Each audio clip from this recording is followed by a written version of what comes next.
name is Nicole Ritter. We will be recording today's session. I'm an architect at Gresham Smith and co-chair of the CLF Nashville Hub alongside Katie Poss.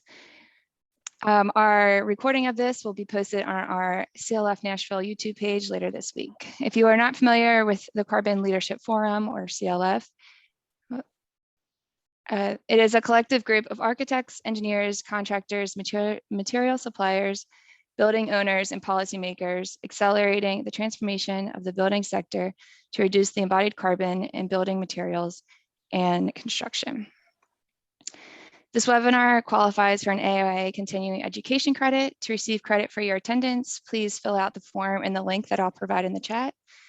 You will also see links in the chat to join the CLF online community as well as the CLF Nashville LinkedIn group. So I'll go ahead and hand it off to Erica Weeks to start us out. Thanks, Nicole, and thanks for everybody joining today. And Nicole, I think I might just ask you to hit next slide when we're ready here. But I'm going to start off today's session just talking about a LEED pilot credit for the procurement of low carbon materials. This is building off of a lot of the work that LEED has done over the past versions of LEED. And if you're familiar with pilot credits, don't worry, I will give you a little brief overview of what that means and how we utilize that. Next slide.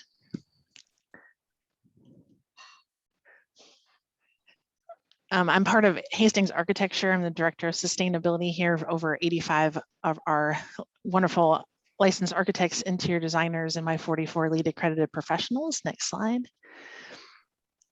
And we do work across the country from a LEED rating system and every rating system, basically certification process in the realm of all things sustainability. Next slide. So let's talk through what LEED and carbon mean. From the previous versions of LEED that some might be familiar with, from version 2.2 through version 2009, which was then replaced by version 4 in 2016, that brought about a new vocabulary related to life cycle thinking through how we utilize LEED and changed a lot of things from prescriptive options to more performance-based options. Specifically, when we start to think about carbon, we start to see a greater trajectory in the LEED credit strategies for how we address operational carbon as well as embodied carbon. Next slide.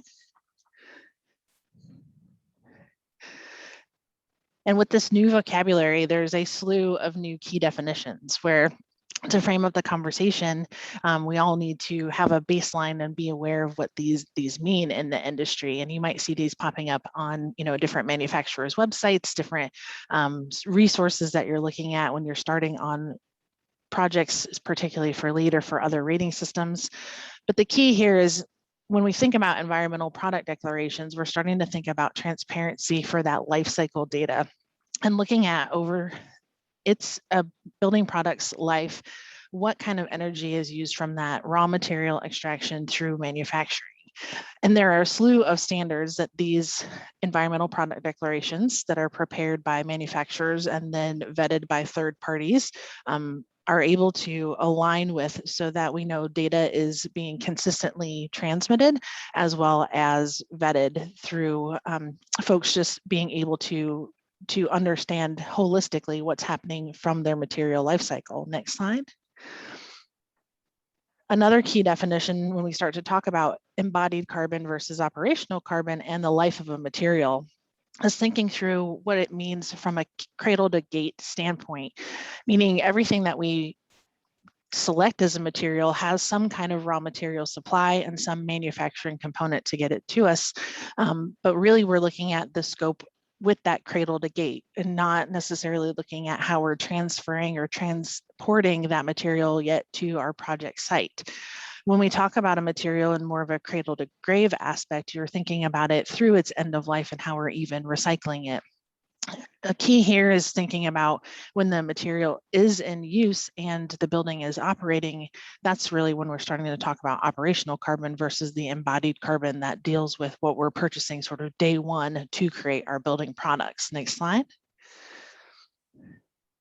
Looking even a little bit deeper into environmental product declarations, we start to specifically call out energy end uses for specific stages, a little bit even more broken down from how we think about just that cradle to grave scope and how we assess that throughout that life of that material. Next slide. Some of the key factors that we're looking at deal with the emissions of greenhouse gases. And, you know, one of my favorite things to bring up to people is it's just not global warming potential, right? The CO2 equivalent. There are several other things that affect our climate and our climate change potential with the emissions that are generated just by how we're producing and making materials. Next slide.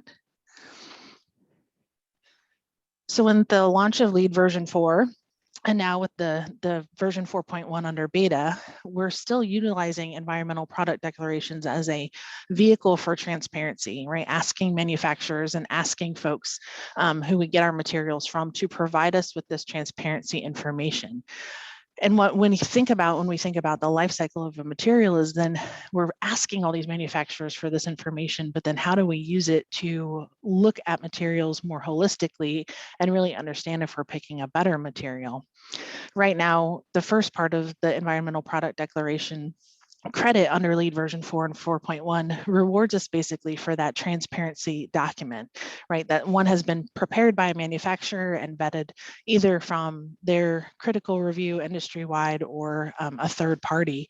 And we get to quantify those by products at scale.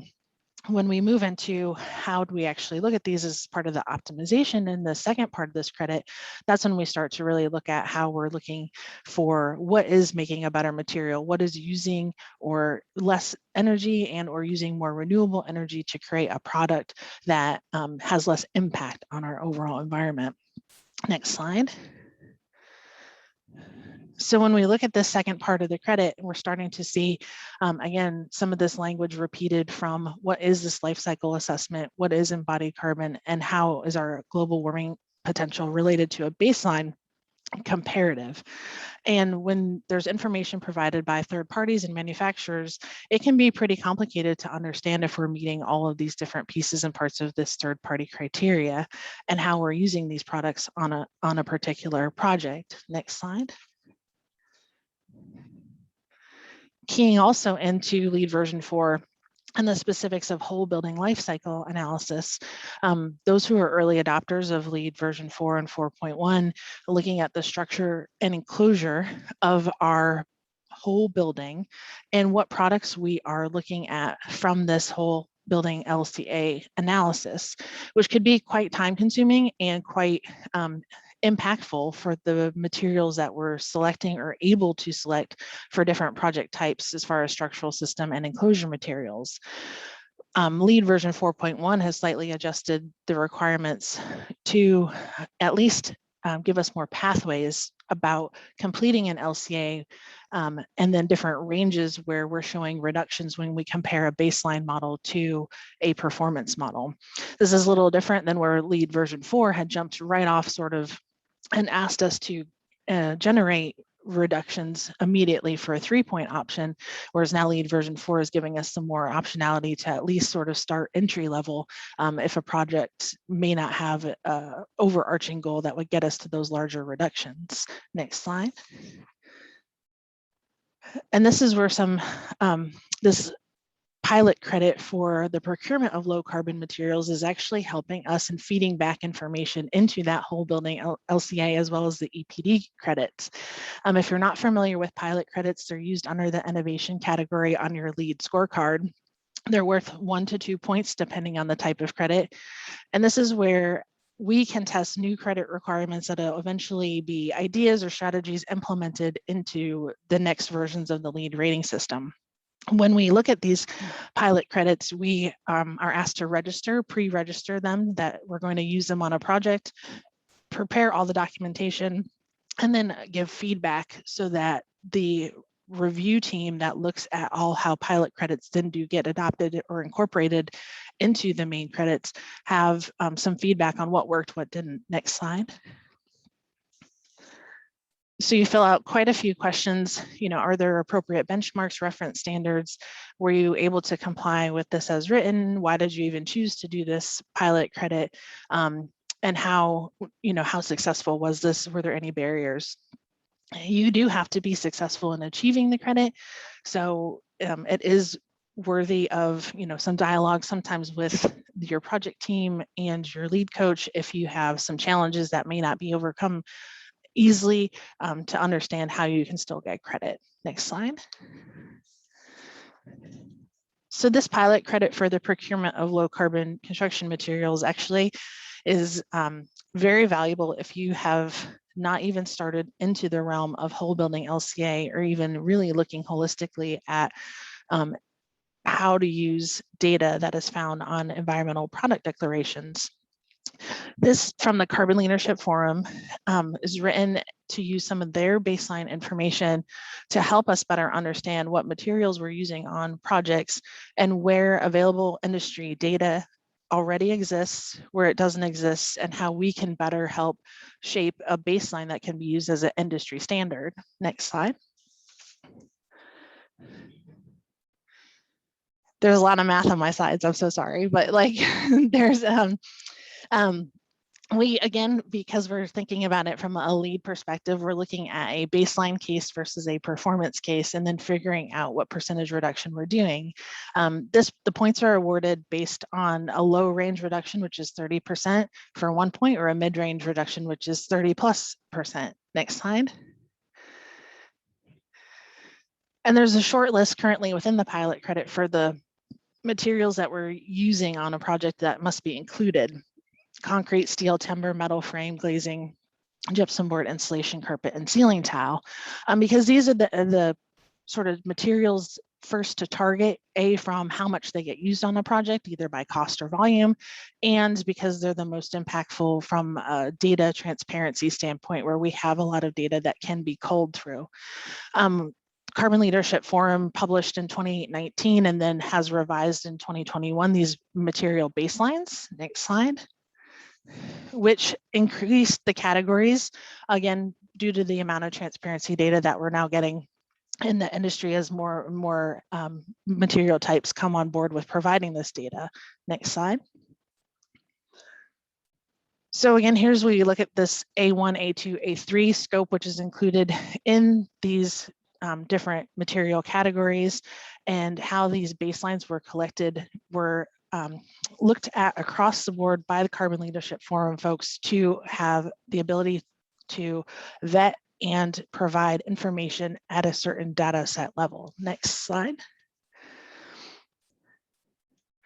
So to develop these baselines, which are published on their website, and the links are on the bottom of the slides here, there's sort of a range of data that is culled through from EPDs that are publicly available that give an achievable, a median, and a high baseline. And when we're looking at the lead pilot credit, we're using that high baseline for our baseline modeling. Next slide. These different methods of achieving or looking at industry-specific data are also provided in this baseline reporting, so that you can understand how many different EPDs might have been looked at across the industry. For example, if it's listed as method 2, that product category has more than 20 specific EPDs in the EC3 database. And this is a culmination of what those available to us in the market are looking at from this achievable, median, and high baseline. Next slide. So if we start to look at one material, for example, like steel, on a hot rolled product, and say we have 1,000 kilograms of it on a project, we're now provided with that high impact baseline per the Carbon Leadership Forum's material baseline report. And when we look at our actual material that we might use on a project, we're looking at our EPDs or an EC3 comparative data to understand if we're using a product from a source that has a better, less impact to the environment, CO2 equivalent. And in that case, we show a particular material to material reduction. Next slide. When we start to look at this across all the categories that are included in the pilot credit, we can start to identify what are baseline is. And this becomes very handy if you are just getting into the realm of talking about this from a material aspect, and gives you a quick reference to understand what that high category or what that impact is. Next slide. And then where you start to select where your low carbon materials might come from. So again, using EC3 or different tools, transparency catalog, and looking at their EPDs that have been vetted through the methodology from Carbon Leadership Forum gives us the ability to then start selecting where we might have impact materials. Next slide. So then as we identify where we might have that betterment or have that ability to have a material that can be selected with that lesser embodied carbon impact, we can start to revise our table. Next slide. And then compare that baseline to our performance to show an overall project embodied carbon reduction based off that simple formula. I particularly like to do this in the spreadsheet, but EC3 will do it for you within the tool itself. And I know at some future webinar, we'll go through probably more specific example of that, but next slide. There's some required documentation that EC3 will publish, and we'll use this methodology as far as from a spreadsheet. Next slide. And if you do it in EC3, you can get some, I've just clipped this from their sample that's online, but they're graphs of what the baseline categories versus what materials selected and where your improvements can be made as improved from that CLF baseline. I think it goes now to Buddy. All right. Hey, everyone. My name's Buddy Burks. I'm with Nucor's new construction solutions team. I'm a structural engineer. I'm based here in Nashville. Just wanted to start out by just getting vulnerable with everybody. I've designed a lot of steel buildings of all types, and I've never really knew or cared until recently about where steel comes from. And so I say that to release you all of any feelings of negligence that you may be experiencing, and that just to say that all questions that you have are okay as it relates to sustainability anyway. So Nucor makes steel. We make products of all types all throughout the country, and everybody buckle up because we're gonna go through a lot of information really quick. So Nicole, next slide.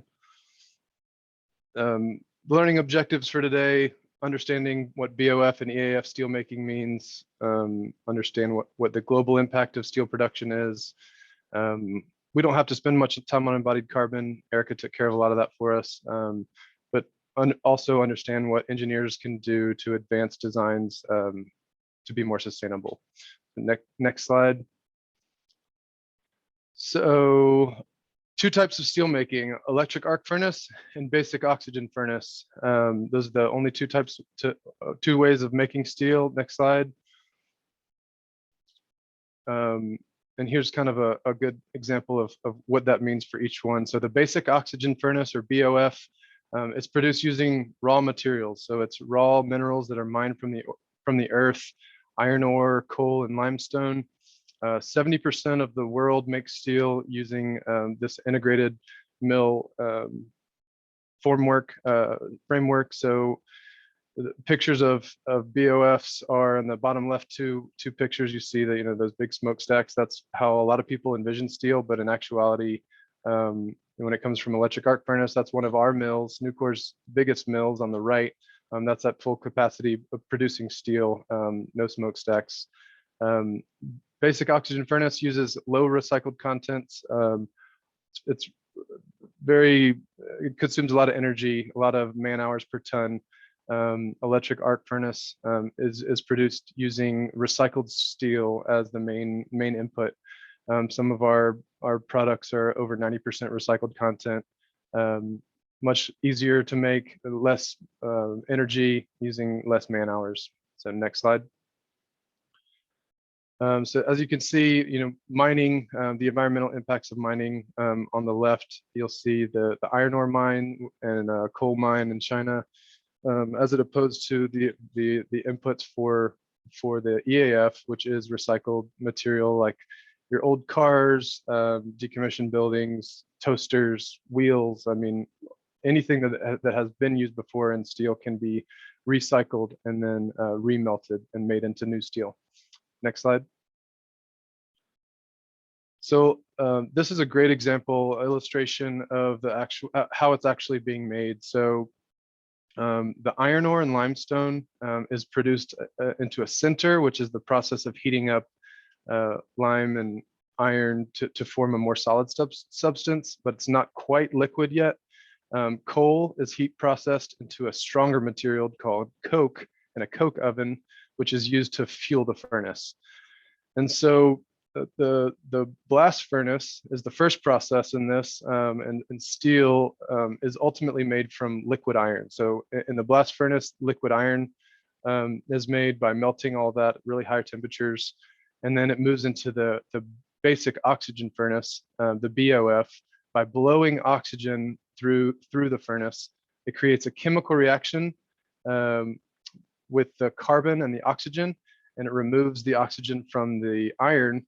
And very high temperatures, by removing that oxygen from the iron, it creates the molten steel, a liquid steel. So you can see how that at the bottom, you'll see the electric steel making. Scrap is the main feedstock for the electric arc furnace. And ultimately, it's using very high recycled content and creating huge amounts of electricity. Ultimately, it's kind of like lightning in a bottle, which melts all that scrap steel. The same quality of steel can be made without all the emissions, and ultimately that goes into the ladle, and then is finally refined, precisely refined, and then goes on to casting into blooms and billets and slabs, depending on the product. So next slide. So here's just an overview of what that steel, how steel gets onto a project. You know, the design team works with the general contractor and the detailer to create the design of the building, and ultimately the fabricator is the one who buys the steel and processes the steel. They either buy it from the mill or a service center, processes that and ships it to the site where ultimately an erector completes the process of installation. The next slide. So globally, here's a global look at what steel production looks like, and you can see China dominates with over 50% of the market. US is number 4 in the world in producing steel. You can see China has over 50% of the market, but they're using 90% basic oxygen furnace technology, and so the US has much cleaner methods using mini mills. Electric arc furnace is also called a mini mill. But 70% of the mills in the United States are electric arc furnace. Next slide. And so embodied carbon, Erica went over this. So the cradle to grave carbon footprint. You can go to the next slide, which is life cycle assessments. This is becoming more and more common. May soon become structural scope. A lot of times it is becoming structural scope for the large companies that have embodied carbon targets for their projects. Next slide. And so ultimately what structural engineers can do is design more efficiently. So reducing the material that we're putting, reducing the piece counts, being mindful of the material that we're using. And so one way we can do that is to use higher strength materials. So we can, for columns and trusses, we can use grade 65, which is a higher grade. There's more strength in that type of steel. And by increasing the strength, you're reducing the amount of demand of how much material you need. So if you use a higher strength, you don't need as much material. So new technology. Also, some technology has ability to be stiffer and reduce total tonnage, more efficient decking systems. But ultimately, we can rewrite our specs, and we can specify domestic sourcing in our specs. We can use have a recycled content specification and demanding EPDs for our projects, and to use US steel is a big part of how we can kind of make an impact on being responsible for the sustainability story of our projects. Next slide. Okay, that's a picture of the specs, and then I think the next slide is Yeah, that's it. So that's where your steel comes from, why it matters. And now I'll hand it back to Erica. Great, thanks. Next slide, Nicole. So why as architects should we care about tracking construction materials, especially things like steel, which I'm particularly fond of, and Laura will tell you how fond she is of wood in a minute. But so through our historic LEED tracking, the old school versions of LEED, we were just looking at recycled content and regional materials. And of course, we were getting a lot of recycled content from our structural steel materials on many projects. As we've changed to LEED version 4 and 4.1, we still have our old friend recycle content, but again, as we're looking deeper into these whole building life cycle assessments, environmental product declarations, and material ingredients, how are we starting to think about this a little bit differently? Next slide. So we've had the fortunate ability here at Hastings to track materials on all of our LEED projects for over almost a decade now, and put that information so that we can use historic data as we specify new projects through our materials action planning process. Proponent of keeping track of all this information on our side of the table versus credits that are normally assigned to the general contractors, simply because we wanted to create the cycle of information to make better and better choices in our product specs and development, and how do we communicate that with our different partners. So particularly from a steel aspect, I've been tracking that on our projects since about 2014, and that's when I first learned about the EAF versus BOF predicament. Next slide. And when we think about how our specs were written, sort of the default back in the day for LEED was 25% recycled content, right? Because that's kind of the steel default that we would see. Next slide. And then as things have evolved, it was like, whoa, we'd get specs and be like up to 90%, but how do I even know where anything is coming from? Next slide. So in all of our tracking, we've culled together on many projects, and Buddy touched on this, that when steel is made at a mill, it could go and be purchased direct if we're using the same sizes, shapes, run of that material direct from the mill. But a lot of times it's going into a warehouser or a service center, where then our local steel fabricators will buy, a certain size or shape, but it might come from 10 or 12 different places. So when you start to collect this data and look at your mill certificates on any particular project, sometimes you'll have a big dollar value and a big order from one particular place, and that's great. And you can pull that recycled content information very easily, contacting Nucor, for example, through their different customer service at each location. Or you have to really cull into what we're getting from those mill certificates from those different warehousers. Next slide. And as we started to do this, we started to also look at, well, where are the EAF shops and where are the BOF shops? Because EAF also in most structural steel shapes versus BOF tend to be similar, the tubes and things like that we may not use as frequently. So we're trying to look at regionally, us in Middle Tennessee, where are we getting these materials from? Next slide. And as we've looked at this on a project by project basis and started to think about how we're tracking these different materials and sizes and shapes and quantities, we're well situated within our area to get things pretty regionally within our part of the country versus, say, if you're on the West Coast. Next slide. And then we layer on top of that, what now from LEED version 4 and 4.1 can we get that has environmental product declarations that again helps us understand what our materials are using from a life cycle aspect as well as ingredient aspect. Next slide. And through this learning, thinking about our situation in the US, where we do have more electric arc furnace mills, so already having more ability to have recycled content, more ability to have less emissions, are we even better situated? Then we start thinking about our different grid mixes and how that impacts the overall use of energy. Next slide.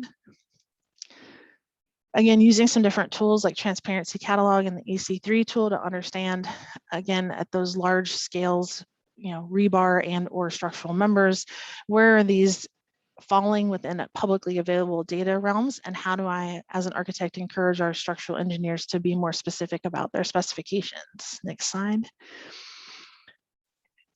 And I've always been a big proponent of using steel for building materials anyway because of its future recyclability and the ability that we'll always have a feedstock that is looking for, another use and purpose. So as we think about also the circular economy and recycling what we can, that industry exists today. So, everything that's metal on our project can be recycled and has a monetary value from that recycled standpoint versus some other materials where we have to create that economy. Next slide.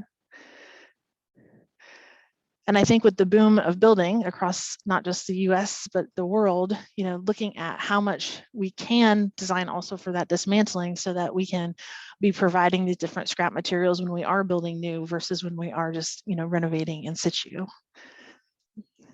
I think I'm going to toss the football to Laura. Yep. Laura, do you want to try to request control, see if we can get this to work this time? If not, I can keep scrolling, but.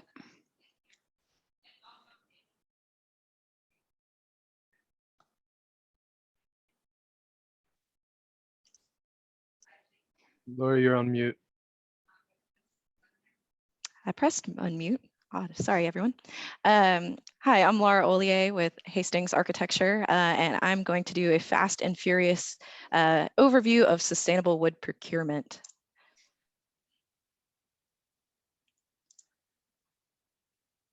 Nicole, it doesn't seem to be working. All right, that's fine. I'll keep going. Yeah. So this is kind of the outline. I want to cover. Each of these topics could really be its own 1-hour webinar. So I'm just going to touch upon the talking points, and there's a lot of good resources out there for getting more information on this, like woodworks.org, thinkwood.com, awc.org, and the Carbon Leadership Forum has a really great wood series as well. Personal background on me and why I'm interested in this. So not only am I a practicing architect, but I am a member of a family owned and run forest products business, Martin Sustainable Resources, trade name Royal Martin. We're a vertically integrated company. So essentially, not only do we manufacture the wood products, but we actually own and manage all the timberland that supplies the manufacturing facilities. And we're really proud to say that we're FSC Chain of Custody certified and that we were early adopters of FSC. They came to the US in '95. We began our certification process in '97, and it does take a good 4 or 5 years. So in 2002, we were able to get that certification.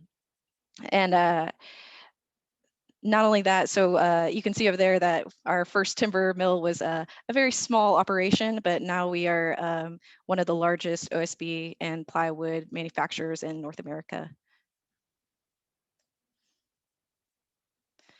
First I want to talk about the optimal timber life cycle.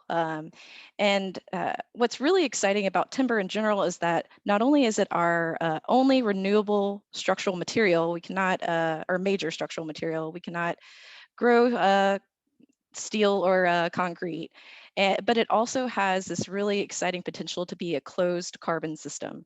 This idea that the forest sequesters CO2 out of the atmosphere, creates a woody mass with it, gives off oxygen, and the system kind of loops around. We can responsibly extract that, and when we would cut down the timber, some CO2 is emitted, but a great deal of carbon is still stored in that wood product and will be stored and kept in that wood product for the product's entire lifespan until it's destroyed in some way, like burning or chipping up.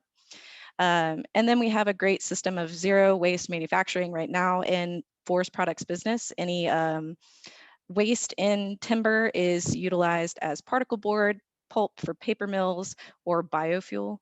And also we burn biofuel as our major fuel source for energy in manufacturing. So we're also eliminating the need for a fossil fuel use in manufacturing. I do want to point out though that this is, in the next slide, we're making a great, this is not the reality, I should say right now, this is the optimal reality. This is the potential we could have with timber life cycle. And right now, especially these 3 phases right here, we need to work on more and give more attention to this idea that we could do a really great prefab construction strategy, especially with the new mass timber movement. We need to think more about construction waste and trying to minimize that.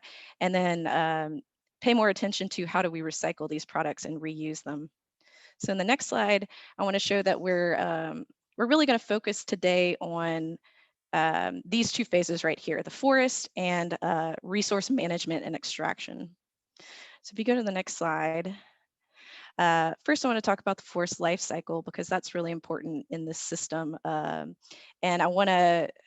I think the biggest takeaway here is that the forest has to maintain and be a forest for our closed loop system to work.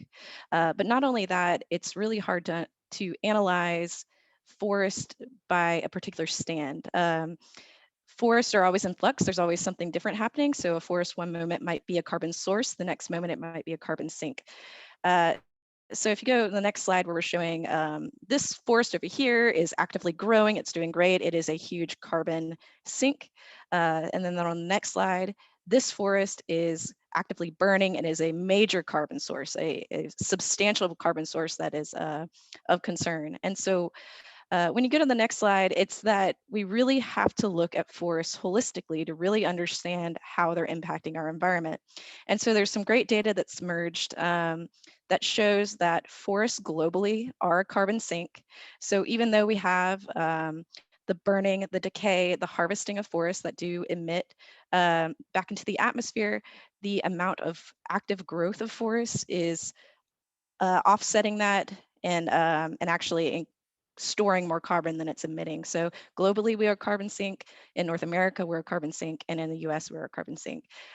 Obviously, if you look at places like Brazil, that's a different story. There's different active processes going on there. So globally, we should say, and in North America, we sourcing timber is a great way to responsibly source our structural systems.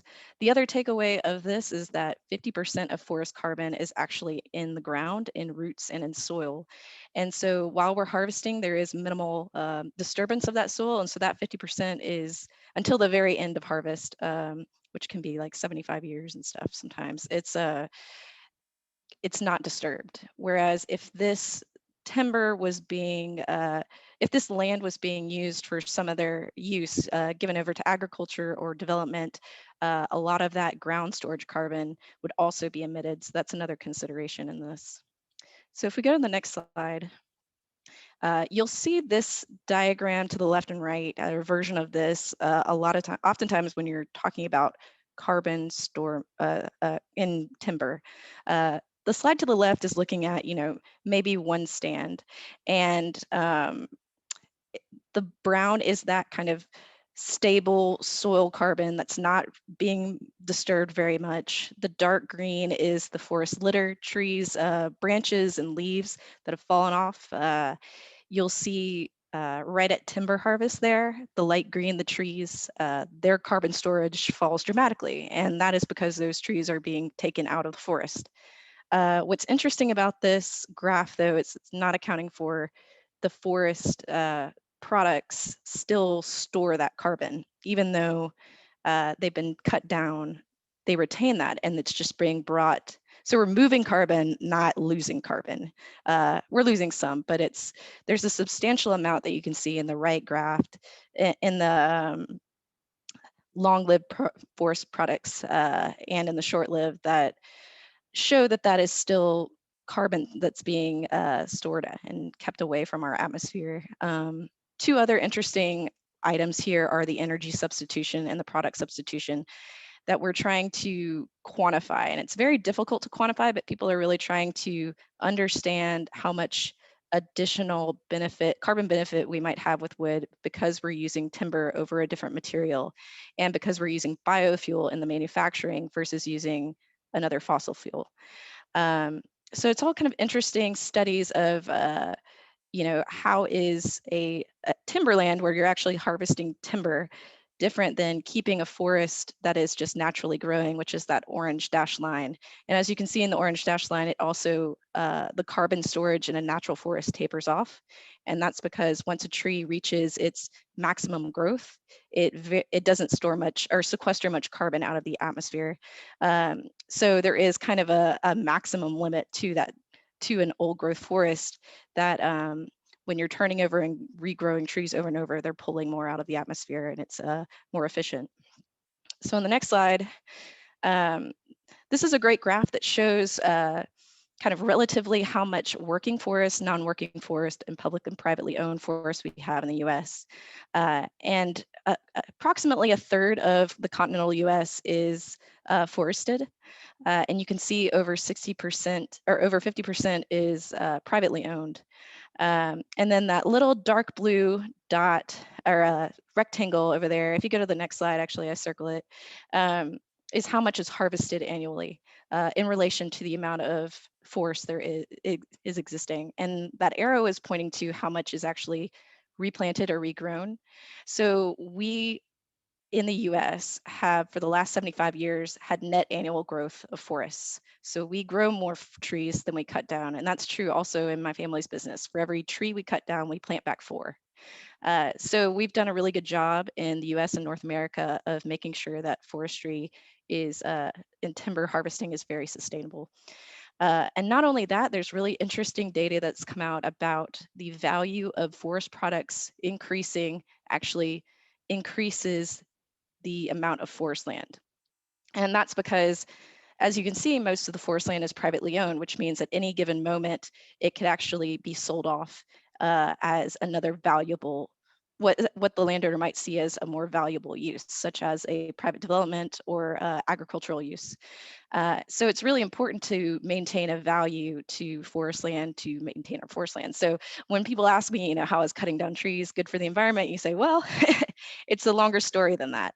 And the other thing I wanted to point out here is the graph to the left. If you'll see the red and purple at the tip of this kind of triangle, that's really what we're talking about today, the forest management and the wood products contributing to carbon. But you'll see at the bottom that fires are a major contributor to carbon management. And so really, while we're talking about the tip of the iceberg here, there's a major conversation to be discussed about forest fires and how we manage that.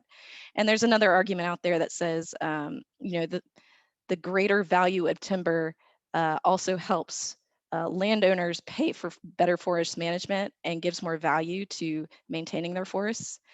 So maybe there's a bit of a link there as well. So if you go to the next slide, I want to talk about certified forests. First thing I want the takeaway is that any North American forest sourcing is good. We do a good job of sustainable forestry practices. And as we said in an earlier slide, we have a net growth in the US, and we're a carbon sink generally. And so North American forests is a great source.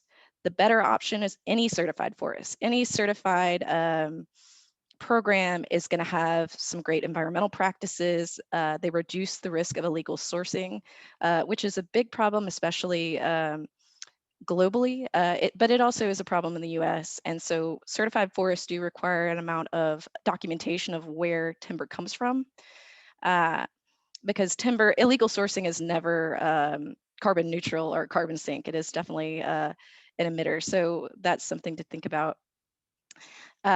And then FSC certified forests are generally seen in the US and North America as the cream of the crop certification.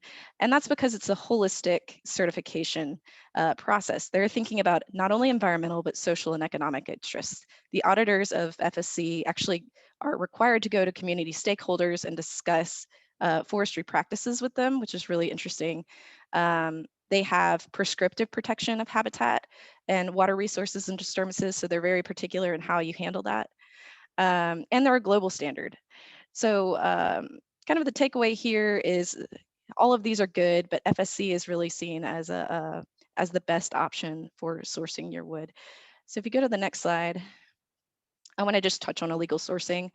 So it is the third largest transnational crime, just under counterfeiting and drugs. And so illegal logging is a major issue globally. And that's just logging in protected areas and without permits or bribing to get permits that they shouldn't be getting. And there are several mitigation efforts that are happening to try to reduce the amount of illegal sourcing we're having, which is certified forests, But these two other options are really interesting as well. FSC project certification is not only for sourcing FSC wood, they actually have a framework for all the wood in your project and trying to make sure that it is well documented and trying to mitigate that illegal sourcing. And then LEED has a timber traceability pilot credit where they're actually trying to biologically identify timber to help mitigate the process as well. And none of these can like identify illegal logs in particular, but they're trying to have enough of a framework of accountability along the whole process of logging and kind of proving where you got the timber, proving what the timber is, to try to give us some information that might give us some red flags if it's illegally sourced. So then just saying that carbon smart wood is wood that is not illegally logged. And then certified forests, market demand is crucial. Just want to point out that if we don't demand these products, they will go away. I know from personal experience in our company that basically the premium for an FSC certified product just maintains our certification. There's not really any kind of profit to it. And so I know if we're a large company that is having trouble getting any kind of profit out of it, I know the smaller guys are definitely having trouble maintaining. It's expensive, it's a lot of additional work. And so if we as a group don't start requiring this, they could realistically go away. So I have some sources here that help identify certified wood and where you can get it. And just thinking about that. Next slide. And then I just want to touch on EPDs. American Wood Council does most of them. They're industry-wide. Next slide. And a few considerations here. The product category rules are very broad and apply to all wood products. And there is little on fiber sourcing. So other than saying it's just sustainable, there's an assumption that forests and biofuel burning is considered carbon neutral. And that's because, as we talked about, forests are a carbon sink globally, and that biofuel burning, the carbon savings you have by not using fossil fuel is considered to offset the emissions of the burning the biofuel. And so these are just assumptions that some are asking, you know, are these correct assumptions? Do we need to think about them again? It's just a question mark there that the industry hasn't really answered. And then a good consideration is that adhesives are taken into consideration with these composite wood products, because that makes a very big deal on the LCA and the EPD. And then the EPDs are national, not standard, or not regional. And so there's some discussion of, should we be thinking of these EPDs as in, you know, the timberland of the South is different than the timberland of the Pacific Northwest. And should we be looking at these separately? But then at the same time, you know, you look at all these West Coast fires and you say, well, those EPDs might be terrible because of that, but there's so much growth, positive growth in the rest of the US, it's offsetting that. And so still maintaining those forests, sourcing those forests is good holistically. So just question marks there. The next slide. So I can't end this presentation without talking a little bit about mass timber. This mass timber movement is another reason why this is such a timely discussion on wood sourcing. Next slide. It's just that the building codes have updated to allow for 18-story max timber structures. And so now timber construction is venturing into a whole new realm of high-rise commercial construction. So we could be in a situation where there's a great deal more timber demand, and there's wonderful potential with that, with the prefab abilities of mass timber. But we also need to be thinking about how are we sourcing this timber responsibly before this giant demand could blow up. And with that, that's all I got. Thanks, Laura. So I'll start us off. We'll now look at the interior materials.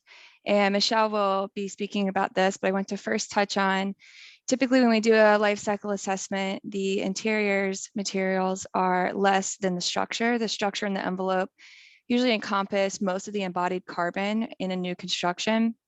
It's mostly just because it is the majority of the mass of the building. So this is a study that the Carbon Leadership did in 2019, showing using baselines, low, medium, and high baselines, to show that while interiors materials may be less embodied carbon at the initial construction, represented here in the dark gray, over time, they are remodeled. And if you look at the cumulative embodied carbon of the building, it starts to have a larger effect and stack up. So this is a kind of more real life example that LMN Architects did using their own office that was built in 1960. You can see the initial embodied carbon LCA results here from the structure, envelope, and interiors. And then they actually tracked when they went back and looked at when it was renovated. And then if you stack up all of the interiors renovations over time and look at the cumulative result, you can see that the embodied carbon of interiors is still a significant part of the building as a whole. Thanks, Nicole. I think one compelling thing about the LMN case study too is that there's a huge gap where there was no renovation or no known renovation. So it actually could have been even more substantial than shown, and probably is.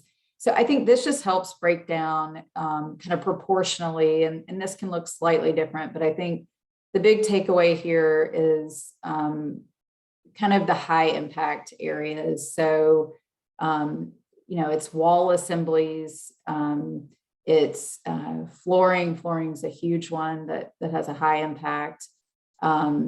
Furnishings is kind of like a separate conversation in my opinion, but thinking about the things that are permanently attached to the building, I think that walls, ceilings, and floors have the higher amount of surface area, and probably the biggest impact with specifications. Buddy kind of talked to that earlier about the importance of specifications and selections. And I don't think that we can underscore that enough.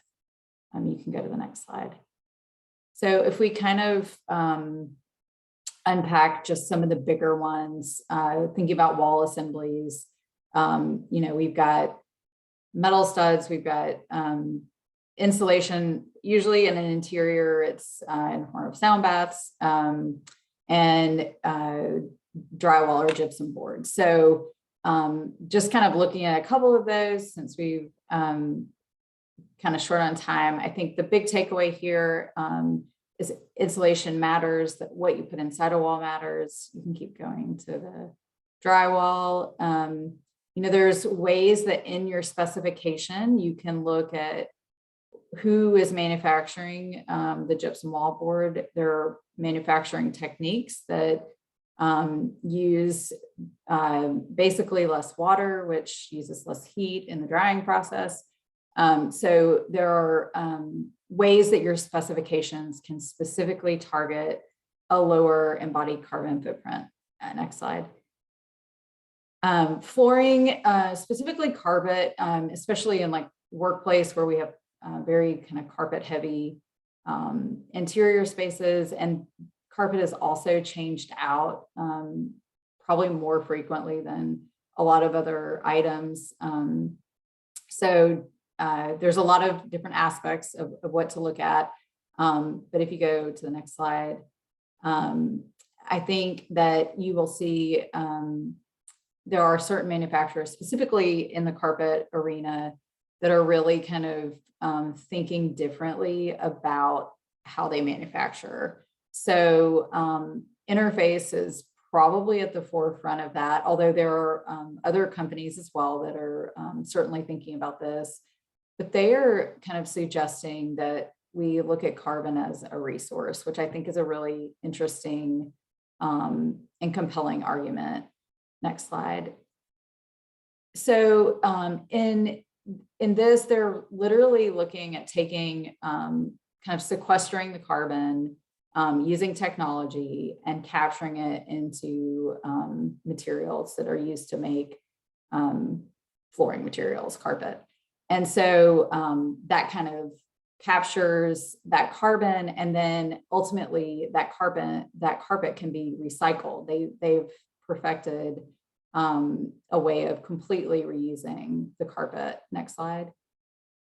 So one thing that we did recently at Gresham Smith, we had a large technology client, over 500,000 square feet, and over 300,000 square feet of carpet. So we looked at that kind of those high impact areas to make the biggest difference in sustainability, specifically around embodied carbon. So carpet was one of those choices among several, but working with, this was actually an interface job, but working with, kind of interface directly on writing our specifications and like specifying the backing and which products we selected. Next slide, we were able to achieve carbon neutral floors for the entire building. So in a building that scale, that's a pretty significant savings.